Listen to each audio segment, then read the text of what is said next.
AP రాజధానిగా అమరావతికి కేంద్రం చట్టబద్ధత కల్పించడాన్ని సూళ్లూరుపేట ఎమ్మెల్యే డాక్టర్ నెలవల విజయశ్రీ హర్షం వ్యక్తం చేశారు. ప్రభుత్వం చారిత్రాత్మక నిర్ణయం తీసుకుని 5 కోట్ల ఆంధ్రుల కల నెరవేర్చిందన్నారు. అమరావతికి చట్టబద్ధత కల్పించడంతో రాష్ట్ర భవిష్యత్తుపై ప్రజల్లో నమ్మకం పెరిగిందన్నారు.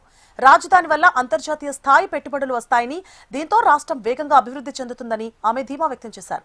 అమరావతి అభివృద్ధి చెందితేనే రాష్ట్ర ఆర్థిక పరిస్థితులు మెరుగుపడతాయని ఎమ్మెల్యే డాక్టర్ నెలవల విజయశ్రీ అన్నారు.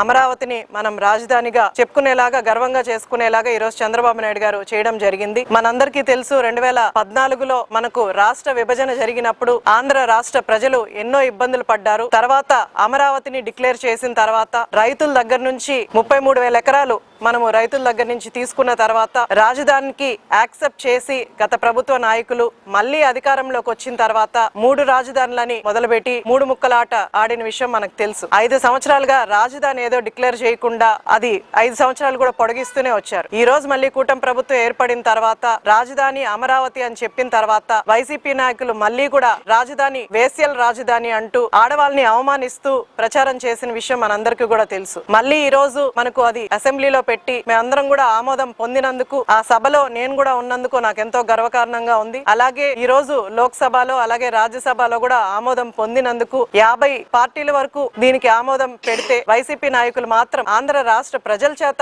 ఎన్నుకోబడిన వైసీపీ నాయకులు మాత్రం దీని నుంచి వాకౌట్ చేయడం ఎంత దురదృష్టకరం. ఎందుకంటే అవతల రాష్ట్రం వాళ్ళు రాజధాని, ఆంధ్ర రాష్ట్రానికి రాజధాని ఏది అంటే చెప్పుకునే స్థితిలో ఆంధ్ర రాష్ట్ర ప్రజలు గతంలో లేని విషయం మనందరికీ కూడా తెలుసు. ఈ రోజు ఆంధ్ర రాష్ట్రానికి ఒక రాజధానిని ఏర్పాటు చేసి అమరావతిని ఏర్పాటు చేసి ఈ రోజు అంటే కంపెనీలు కూడా, పరిశ్రమలు కూడా మనకు రాజధాని ఏదో తెలిస్తే డెవలప్మెంట్ చేయడానికి, పరిశ్రమలు రావడానికి వాళ్ళకు కూడా కొంత ధైర్యం వస్తుంది. ఈ రోజు అదేమీ లేకుండా వచ్చిన పరిశ్రమలు కూడా వెనక్కి పంపేసిన పరిస్థితులు మనం చూసాం. ఈ రోజు రాజధాని డిక్లేర్ చేసిన తర్వాత ఎంతో మందికి భరోసా కలిగింది, ఆంధ్ర రాష్ట్ర ప్రజలకి భరోసా కలిగింది. మళ్ళీ కూడా ప్రెస్ ముందుకు వచ్చి మావిగా నన్ను తీసుకొచ్చి అంటే ఈ రోజు మనం అటు విజయవాడ ఇటు గుంటూరు మధ్యలోనే మనం అమరావతిని ఏర్పాటు చేస్తున్నాం.